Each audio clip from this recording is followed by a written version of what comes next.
좋아요, 구독!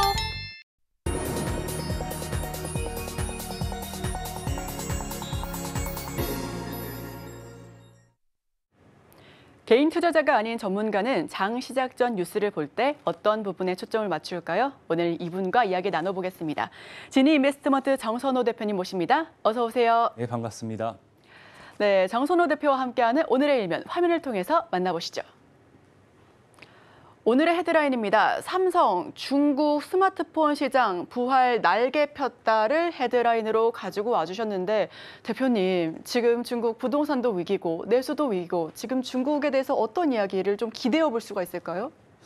일단은 뭐 전체적으로 중국 시장이 위기인 건 맞지만 그럼에도 이제 중국 스마트폰 시장에서 삼성전자가 여기서 이제 점유율을 올리고 있다는 거는 굉장히 의미 있는 소식입니다. 여러분들도 알다시피 최근에 이제 한알령 이슈였죠. 한알령 이슈가 굉장히 장기화가 되면서 그와 함께 이제 제대로 성장하지 못했던 게 삼성전자의 이제 스마트폰 점유율이에요. 실질적으로 우리나라 같은 경우도 뭐 과거부터 반일 감정, 뭐 반중 감정하면서 뭐 우리나라 제품을 더 사용하자 이런 것처럼 중국 역시도 스마트폰 관련돼서는 삼성 제품을 별로 사용을 하지 않았습니다. 그러다 보니까 실질적인 점유율이 몇 %였냐? 0%대에 달했다라는 거예요. 그런 과정에서 지금 이제 점유율이 지속적으로 올라온다라는 거는 사실상 이 폴더블 폰 출시와 함께 이제 점유율이 점차 증가하는 그런 모습을 보여주고 있는데 이게 몇 %가 되느냐? 기존 6% 폴더블 폰만 봤을 때 6%에서 26% 정도까지 점유율이 올라왔다라고 이야기를 하고 있어요.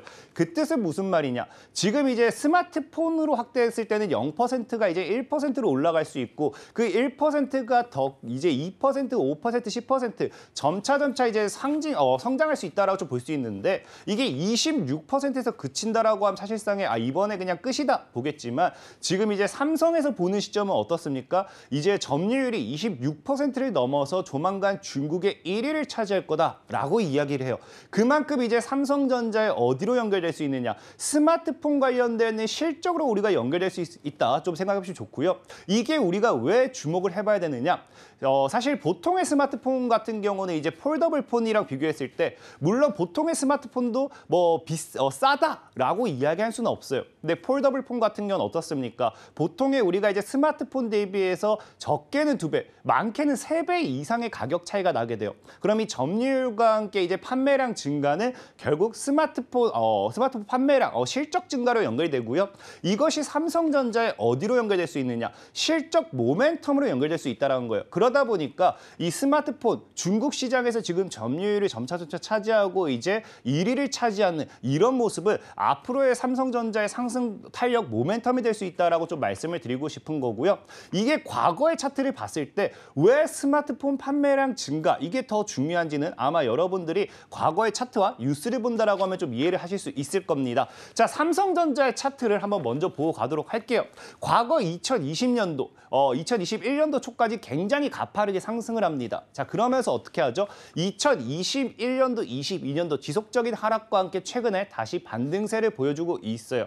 많은 사람들은 이 삼성전자가 반도체 실적으로만 움직인다, 반도체 관련해서만 움직인다라고 생각하실 수 있는데 이 삼성전자의 차트 지금 이제 뭐 여러분들 너무나도 잘 알 겁니다. 2020년도에는 사실상에 뭐 이거 동학개미가 올렸잖아요 라고 얘기를 할 수도 있고요. 2021년도, 2022년도, 2023년도 넘어갈수록 우리가 이제 뭐 우크라이나 전쟁이라든지 뭐 금리 관련돼 있는 경기 침체 부분이라든지 이런 것들과 함께해서 지속적으로 이제 하락하는 다양한 이슈가 있었어요. 하지만 이 안에서도 굳건하게 이제 받쳐졌던 모멘텀이 뭐였냐고 하면은 정확하게 2020년도 이 동학개미 운동으로서 올라갔다 했던 시점에서 모멘텀이 삼성전자의 스마트폰 실적 모멘텀이 따라와줬습니다. 그러면서 2022년도, 1년도, 2년도부터 실적 부진이 나와줬고요. 실질적인 이 뉴스를 한번 본다 하더라도 어떻습니까? 자, 우리가 2020년도 뉴스를 한번 처음에 보도록 할게요.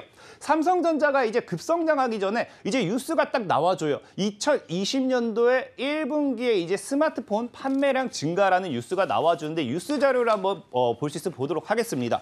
보면은 삼성전자 2분기 깜짝 실적의 발작 상승 후 하락이라고요. 사실상의 2020년도 7월 이제 우리가 여러분들 알다시피 코로나 3월 달에 급락 이후에 한 5월, 6월부터 우상향을 하기 시작하죠. 그러면서 메리츠증권이 뭐했다? 스마트폰 출하 호조가 실적 개선 이끈 듯이란 이야기가 나와요. 이전까지도 여러분들이 보시면 아시겠지만 코로나 여파와 함께 스마트폰 이제 실적이 따라와주지 못합니다. 자, 그러면서 이런 모멘텀과 함께 사실 뭐 깜짝 실적의 반짝 상승 후 하락이라고 표현을 하지만 보통의 실적이라는 모멘텀의 종목들이 다 그래요. 한 번 실적이 좋게 나온다 해서 바로 가는 게 아니라 두 번, 세 번, 네 번 계속 나와준다고 하면은 그때부터 우상향을 하게 되어 있죠.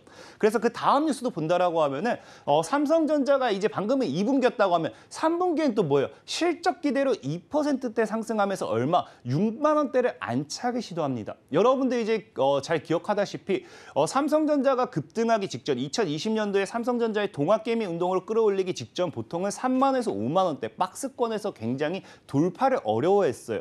그 돌파를 뭐로 했다? 3분기 실적 기대로 돌파를 했는데 자 보면은 2020년도 9월 뉴스죠. 이 당시에도 뭐라고 얘기하느냐? 삼성전자가 스마트폰의 실적 호조로 3분기의 영업이익이 너무나도 급증했다라고 하면서 이제 전망이다. 라는 내용과 함께 삼성전자의 강한 상승세가 나와줬습니다. 자, 그리고 이제 마지막으로 삼성전자가 급등했을 때 뉴스도 한번 볼게요. 자, 이제 보면은 이게 12월 달 뉴스입니다. 8만 원 최고가 돌파했다는 뉴스를 보시면 아시겠지만 12월 달 이 당시에도 이제 동학개미 운동과 함께 삼성전자가 가파르게 상승할 수 있었던 모멘텀이 무엇이냐? 내년 1월 삼성전자의 플래그십 이제 갤럭시 S21이 뭐한다? 새로 출시하게 되면서 스마트폰 시장에 대한 이런 이 또 실적 모멘텀이 따라올 것이다. 그러니까 지금 2020년도에 말했던 뭡니까? 동학개미 운동과 함께 2021년도까지 꾸준하게 상승했던 삼성전자의 모멘텀은 동학개미가 승리했다라고 표현을 하기도 하지만 거기에 받쳐졌던 모멘텀은 굳건하게 지켜졌던 모멘텀은 스마트폰의 실적 호조였다는 거예요. 실질적으로 봤을 때 정말로 그 다음 뉴스 보면 바로 어떻게 되느냐. 2021년도 이제 3월 달에 뉴스를 한번 보도록 할게요. 자, 보면은 삼성전자가 7거래 일정이 악세래요. 2021년도 3월 달 뉴스죠. 그 이유가 뭔지 봤더니 올해 2분기부터 스마트폰 수요 부진이 반영될 수 있다고 합니다. 그러니까 스마트폰 부진이 반영되는 이 시점, 여러분들 딱 1월 달 삼성전자의 최고점은 2020년도 1월 달이었죠. 1월부터 하락을 했는데 그때 뭐였다? 외국인은 계속해서 매도를 하고 있고 이제 스마트폰의 실적 판매가 부진이 예상된다는 거예요. 그래서 그 다음 뉴스를 봤더니 또 어떤 식으로 이어지느냐? 자, 삼성전자가 2분기에 깜짝 실적 발표했어요. 아까 분명히 2020년도 뭐 했습니까? 깜짝 실적 발표와 함께 주가의 강한 상승이 나타났거든요. 근데 이번에는 하락을 했대요. 그 이유가 보니까 2021년도 7월 달 뉴스거든요. 그 이유가 뭐예요?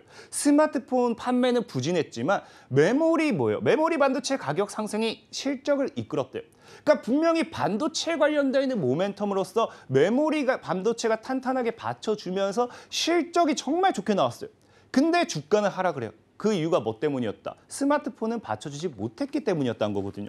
그러면서 이제 여러분들 알다시피 그 다음 보면은 이제 뉴스가 또 어떻게 돼요? 그 다음 뉴스도 보면은 이건 좀 나중에 보여드릴게요. 그러면서 이제 지속적인 실적 발표와 함께 주가 하락이 나와줬기 때문에 우리는 뭘 해야 된다? 지금 이제 2022년도, 2023년도 넘어오면서 다 알잖아요. 실적 모멘텀, 반도체 모멘텀, 다양한 악재들이 나와주면서 삼성전자가 무너졌습니다. 근데 이제 아까 말했다시피 삼성전자가 실질적으로 올라갔을 당시의 모멘텀은 뭐였다? 스마트폰 관련되어 있는 수출 모멘텀이었다라는 거, 수출 모멘텀. 그렇다라는 거는 우리가 지금 이제 기대해 볼 수 있는 거는 삼성전자가 점유율 1위를 차지했다. 지금 이제 이게 삼성전자가 점유율 차지했다는 게 중국에서만 차지하는 게 아니에요. 방금 이제 뉴스 자료 잠시 다시 본다고 하면은 어떤 뉴스가 나와주느냐? 삼성전자가 2분기 연속 글로벌 스마트 시장 점유율 1위를 차지한다라고 이제 이야기를 하고 있습니다. 그럼 이것이 사실상에 여러분들 알다시피 우리 인구가 지금 이제 중국이 원래는 세계 최초 1위였죠. 중국이 이제 인구수 1위였는데 최근에는 이제 중국에서 이제 1위를 이제 차지할 수 있다라는 발표가 나와주고 있고요. 그다음에 또 다른 뉴스를 이제 여러분들이 보신 분들은 아시겠지만 인구가 어떻게 됐습니까? 최근에는 1위가 인도로 넘어갔다고요. 근데 그 인도에서도 지금 점유율 1위를 하고 있다라는 뉴스들이 나오기 시작해요. 그러니까 지금 이제 스마트폰에 앞으로에 대한 모든 모멘텀이 뭐다? 삼성전자가 앞으로 실적을 이제 좋게 만들어낼 수 있는 그런 모멘텀이 지속적으로 나오고 있습니다. 그러다 보니까 제가 보는 관점에서는 지금 뭐 우리가 AI 인공지능 시대, 챗 GPT 이후에 자꾸 삼성전자 반도체 관련돼 있는 모멘텀, 이 바닥을 다졌다라고 이야기를 하잖아요. 그러니까 반도체적으로서도 실적이 이제 받쳐줘야 될 타이밍에 스마트폰까지 받쳐준다라고 하면은 삼성전자가 앞으로 올라가지 말아야 될 법은 없다라고 얘기하고 싶고, 많은 개인들이 제일 좋아하고 개인들이 선호하는 게 뭡니까? 삼성전자죠. 사실 아무것도 모르기 때문에 사는 분들이 삼성전자라 생각하긴 하는데, 삼성전자를 좋아하는 개인 투자자들에게는 그만큼 호재라 생각하고 있고요. 또 삼성전자가 결국 올라간다라는 거는 우리나라 코스피 시가총액 1위인 삼성전자가 올라가기 때문에 2차 전지주 에코프로가 올라가면서 어떻게 됩니까? 코스닥이 다른 종목이 못 올라가도 코스닥만큼은 굳건하게 올라갑니다. 그만큼 이제 삼성전자의 상승과 함께 코스피의 상승 모멘텀을 우리가 생각해 볼 수 있다라고 좀 말씀을 드리고 싶고, 그런 과정에서 이제 뭐예요? 증권사에서도 삼성전자에 대한 목표가를 상향하는 만큼 앞으로의 삼성전자의 상승과 함께 증시의 상방 모멘텀이 될 수 있지 않을까를 좀 생각해 보면서 여기에 집중해 보시면 좋겠다라고 좀 말씀을 드리겠습니다. 네, 삼성전자의 주가 흐름과 폴더블폰 관련해서 이야기를 나눠봤는데요. 이제는 투자 포인트 잡아봐야죠. 그 투자 포인트 잡기 전에 궁금한 게 있습니다. 중국에서 삼성전자가 0%였는데 지금 26%까지 급성장한 이유가 뭔지 저 궁금한데요. 일단은 뭐 너무 간단해요. 아까 방금 말씀드린 것처럼 스마트폰은 0%가 맞아요. 근데 0%대였고요. 이제 폴더블폰, 이제 전체 스마트폰에 대해서는 아직도 26%는 아닙니다.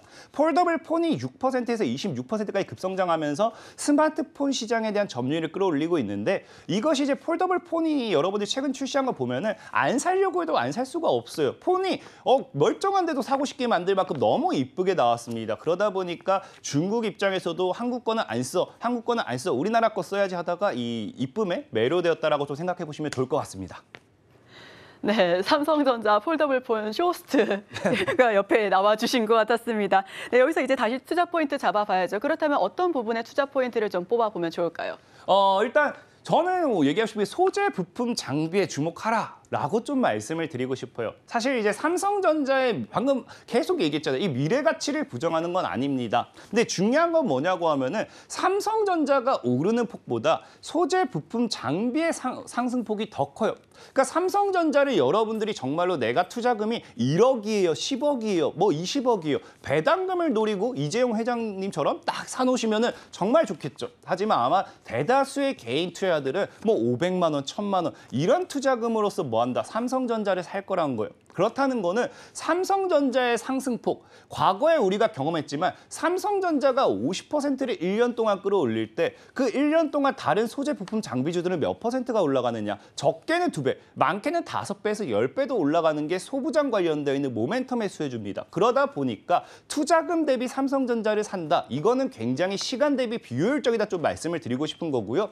실질적으로 여러분들이 이제 과거부터 뉴스를 보시면 아시겠지만 이재용 회장 같은 경우도 뭐합니까? K 소부장 이야기하면서 소재, 부품, 장비에 대한 투자를 지속적으로 발표를 했습니다. 그러다 보니까 최근에도 나오고 있는 게 50조 원 규모죠. 60조 원 규모를 투자하면서 또 소재, 부품, 장비, 국산화 이런 이야기가 나오는 만큼 분명히 삼성전자의 상승 모멘텀에는 소재, 부품, 장비 역시 함께 올라갈 수밖에 없다라고 생각을 해요. 그렇기 때문에 소재, 부품, 장비를 좀 보시면 좋겠다라고 좀 말씀을 드리고 싶고, 그리고 사실 소재, 부품, 장비를 봤으면 좋겠다라고 말하는 가장 큰 이유 중에 하나가 뭐냐고 하면은 많은 투자자분들이 지금 시장에서 2차 전지를 사야 된다, 초전도체를 사야 된다, 아니면은 반도체를 사야 된다, 뭐 제약바이오를 사야 된다, 뭐를 사야 될지 몰라는 분들이 많아요. 근데 우리가 이런 삼성전자 하나만 사놓고 본다라고 하면은 소재 부품 삼성전자 하나만 사놓고 본다고 하면은 반도체 이슈가 나올 때까지 죽어라 홀딩을 해야 됩니다. 그 전엔 절대 가지 못해요. 근데 소재 부품 장비라는 이슈는 사실상의 단일 테마로 끝나지 않아요. 이제 앞서 얘기했다시피 2차 전지에도 뭐 사용이 될 수 있는 거고요. 초전도체에도 사용이 될 수 있는 거고요. 반도체에도 사용될 수 있고 제약바이오에 사용될 수 있는 것도 소재 부품 장비입니다. 그러다 보니까 이 뭐 2가지, 3가지, 4가지 복합 모멘텀으로 봤을 때 반도체 관련되어 있는 삼성전자만 들고서 내가 무작정 홀딩하는 것보다는 소재 부품 장비 관련되어 있는 모멘텀으로서 2차 전지로 가도 좋고, 뭐 우리가 로봇으로 가도 좋고, 아니면 제약바이오로 가도 좋고, 어떻게든 가면 갈 수 있는 오히려 소부장 쪽으로 여러분들이 좀 눈여겨보면 좋겠다라고 좀 말씀을 드리고 싶어요. 네, 이제는 반도체 소부장 쪽으로 한번 눈을 돌려봐도 좋겠습니다. 삼성전자 주가 추이도 함께 지켜보도록 하고요. 그렇다면 지금 수혜를 얻을 수 있는 그런 섹터들, 그런 종목군들도 필요할 것 같은데요. 맞습니다. 일단 수혜를 받을 수 있는 거는 사실 소재 부품 장비라고 얘기했지만 최근에 폴더블 폰을 지금 제가 지속 얘기했기 때문에 아무래도 폴더블 폰이라는 모멘텀과 직접 연관되어 있는 종목이 좋겠다라고 좀 생각을 해요. 그래서 오늘 첫 번째로 소개시켜드리고 싶은 종목은 DKT라는 종목입니다. 이제 DKT라는 종목은 이제 여러분들 굉장히 눈여겨봐야 되는 게 뭐냐. 사실 차트적으로 봤을 때는 저가 매수의 기회다라고 생각하진 않아요. 근데 폴더블 폰용 뭐합니까? FPCB를 삼성전자에 독점 공급해요. 그러니까 삼성전자가 정말 스마트폰 판매와 함께 실적 관련되는 모멘텀으로 상승을 해준다라고 하면은 이 독점 공급이라는 거는 우리가 주식시장에서 절대적으로 무시할 수 있는 모멘텀이 아닙니다. 그렇기 때문에 독점 공급이라는 모멘텀이 정말 향후 이 기업의 강한 상승 탄력의 모멘텀이 될 수 있지 않을까 좀 생각을 해보고 싶고요. 그다음에 제가 아까 앞서 말했다시피 복합 모멘텀이라 말씀을 드렸죠. 복합 모멘텀을 좀 보면 좋다라고 말씀드렸는데 이 DKT라는 기업은 과거에 이제 BH죠. 이제 BH와 공동 개발한 5G 안테나 관련되어 있는 기술로서 뭐 할 수 있다. 우리가 6G라든지 이제 계속해서 위성 안테나, 위성 통신 이런 것들이 앞으로 미래 통신 시스템으로 자리를 잡아요. 근데 중요한 거는 우리가 6G가 나온다 해서 새로운 테마가 나오는 게 아니라 새로운 수혜주가 나오는 게 아니라 결국 똑같습니다. 과거 5G 했던 애들이 4G 했던 애들이 3G 했던 애들이 4G를 만들고 4G 했던 애들이 5G를 만들고 그 관련 모멘텀을 계속 똑같이 가져갈 수 있어요. 그래서 앞으로 위성통신, 6G 이런 것들 봤을 때 5G 관련되어 있는 모멘텀으로 또 추가적인 모멘텀까지 가져갈 수 있겠다라고 좀 말씀을 드릴게요. 그러면서 이제 차트를 본다라고 하면은 월봉상 삼각수렴 돌파를 하게 되었어요. 이제 과거 2021년도의 고점과 그다음에 최근에 이제 지지라인이라 할 수 있겠죠. 8,000원대 이제 지켜주는 과거 저항과 지지라인대를 꺼버린다고 하면은 삼각수렴이 나와주고 이렇게 하방 추세 돌파를 하게 되죠. 그러면서 이제 기대해 볼 수 있는 게 뭐다? 이 우상향. 이제 2023년도에 들어서면서 상방 추세를 꺼봤을 때 예상할 수 있는 차트가 앞으로 한 3, 4개월은 행보를 할 수 있겠지만 이 마지막에 뭐예요? 상승 추세 때 이제 삼각수렴대를 돌파하면서 강한 상방에 대한 기대도 해볼 수 있지 않을까. 차트적으로 봤을 땐 이런 모습까지 생각해도 좋겠고요. 그러면서 이제 이 8,000원대, 이제 8,000원대가 지지라인이라 했잖아요. 8,000원대를 크게 깨지 않는다라고 하면은 제가 봤을 때 삼성전자 모멘텀이다. 삼성전자가 정말 앞으로 스마트폰이 아니라 하더라도 반도체를 통해서라도 신고가 패턴을 가준다든지 아니면은 우상향을 해준다라고 하면은 이 종목 역시도 신고가 패턴을 가져갈 수 있지 않을까. 아까 앞서 말한 게 차트적으로는 막 정말 리스크는 있어요. 그러니까 8,000원대를 깬다고 하면은 과감하게 매도 포지션을 좀 선택하시면 좋을 것 같고요. 지켜낸다라고 하면은 신고가 패턴까지 기대해봐도 괜찮겠다라고 좀 말씀을 드리겠습니다. 네, 첫 번째 종목 DKT 들어봤습니다. 이 종목 폴더블 폰 수혜주고요. 폴더블 폰용 그리고 FPCB 삼성전자 독점 공급한 그런 종목이고 기술적인 분석으로도 한번 이야기 들어봤습니다. 자, 그렇다면 바로 이어서 두 번째 종목도 너무 궁금한데요. 어떤 종목 가지고 와주셨을까요? 자, 두 번째 종목은 대성하이텍이라는 종목이에요. 사실 이제 대성하이텍이 오히려 여러분들이 더 좋아하는 종목일 수도 있습니다. 일단 기본적으로 먼저 설명을 드린다라고 하면은 아까 앞서 말씀드린 것처럼 폴더블 폰 관련되어 있는 당연히 수혜주겠죠. 우리가 이제 폴더블 폰 부품을 본다라고 하면은 힌지가 있습니다. 힌지.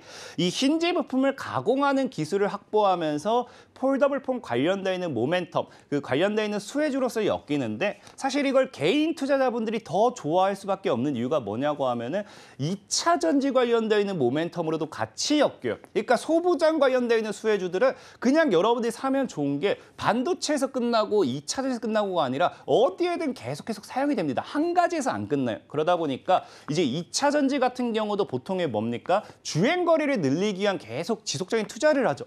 그런데 이 대성하이텍 같은 경우는 이 전기차 주행거리를 늘리는 이 부품을 개발함으로써 2차 전지 관련되어 있는 모멘텀으로서도 부각 이슈를 받는 종목이에요. 그러다 보니까 아무래도 앞으로 향후 전기차 시장 성장과 함께 소재 부품 장비로 본다라고 하면은 이 종목 역시도 뭐합니다. 수혜를 받을 수밖에 없겠다라고 좀 말씀을 드리고 싶고 제일 중요한 게 이제 차트적으로 봤을 때 이제 기술적 반등 구간에서 하방추 돌파예요. 너무 이런 자리 너무 좋죠. 이제 보면은 과거 이제 신저가가 거의 7,500원, 약 8,000원대를 지켜냅니다. 그러니까 기술적인 보면 7,000원, 뭐 8,000원 터치하면 반등, 터치하면 반등, 터치하면 반등이죠. 지금 자리도 뭐예요? 터치를 했습니다. 근데 여기서 추가적으로 나온 게 뭐냐? 하방 추세를 이제 돌파하려고 해요. 기술적인 반등 자리에서 하방 추세 돌파. 이건 강한 상방 시그널로 보시면 좋고요. 그렇기 때문에 강한 상승 추세까지 우리가 기대해 볼 수 있겠다라 좀 말씀을 드리고 신저가가 약 7,500원 정도였거든요. 7,500원대를 깨지 않는다고 하면은 제가 봤을 때는 정말 이제 과거 고점 박스권을 만든다 하더라도 12,000원에서 15,000원까지 우리가 노려볼 수 있는 종목이지 않을까 좀 말씀을 드리면서 눈여겨보시라 좀 말씀을 드리겠습니다. 네, 두 번째 종목은 대성 하이텍입니다. 시청자분들께서 이 종목을 더 좋아하실 것 같다라는 이야기를 해주셨고요. 지금 월요일장 종가 기준으로는 소폭 밀려나면서 8,390원대인데 이 종목 계속 눈여겨보시면서 12,000 그리고 15,000선까지도 한번 노려볼 수 있겠다라는 말씀해 주셨습니다. 자, 그렇다면 여기서 보내드리기 살짝 아쉬워서 한 종목만 더 들어보고 싶은데 어떤 종목이 있을까요? 이건 사실 오히려 최근 이슈는 2차 전지보다 이 종목을 더 좋아할 수 있습니다. 상보라는 종목이에요. 빠르게 좀 이제 설명을 드린다고 하면은 상보 같은 경우는요. 폴더블 폰 디스플레이에 활용 가능한 은나노 와이어 필름 기술을 개발했죠. 그러면서 폴더블 폰 관련돼 있는 수혜주로 엮이는데 사실 개인 투자자들이 이걸 더 좋아할 수 있겠다 말씀드린 건 뭐냐고 하면은 2차 전지 관련돼 있는 모멘텀도 부각이 되지만 최근에 이슈가 되고 있는 뭡니까? 초전도체 관련돼 있는 모멘텀도 부각이 되고 있어요. 그러니까 굉장히 2차 전지, 초전도체, 폴더블 폰, 이 뭐 반도체 엮는다고 하면 반도체겠죠. 이 세 가지 모두 다 연결이 되어 있기 때문에 아마 개인들이 가장 좋아하는 이 모멘텀의 종목이지 않을까 생각해보고 있고요. 차트적으로 봤을 때 제가 지난주에 파월 오직스의 최대 거래량을 무시하면 안 된다 말씀드렸죠. 상보라는 종목도 보면은 지금 이제 월봉상 대하락 추세가 끝났는데 뭐가 나옵니까? 역사적으로 10년 만에 최대 거래량이 나오고 있어요. 이 최대 거래량은 주가 상승에서 절대 무시하면 안 되는 부분이다 좀 말씀을 드린다라고 하면은 이 상보 같은 경우도 1,500원대를 지켜냈을 때 이제 1,500원이 거의 최저겠죠. 최저는 아닌데 이제 일봉상봉의 지지 구간입니다. 1,500원대를 지켜냈을 때 4,000원 정도까지 열려 있는 만큼 충분히 눈여겨보시면은 여러분들이 많은 시세를 노려볼 차익을 볼 수 있겠다라고 좀 말씀을 드리면서 매매 전략 참고하시면 되겠습니다. 네, 상보까지 들어봤습니다. 상보 안 들어봤으면 큰일 날 뻔했네요. 지금 이렇게 반짝거리면서 말씀해 주시니까 우리 시청자 여러분들께서 다시 한번 눈여겨봐 주시면 좋겠습니다. 지금까지 진이인베스트먼트 정선호 대표와 함께했습니다. 오늘 말씀 고맙습니다. 감사합니다.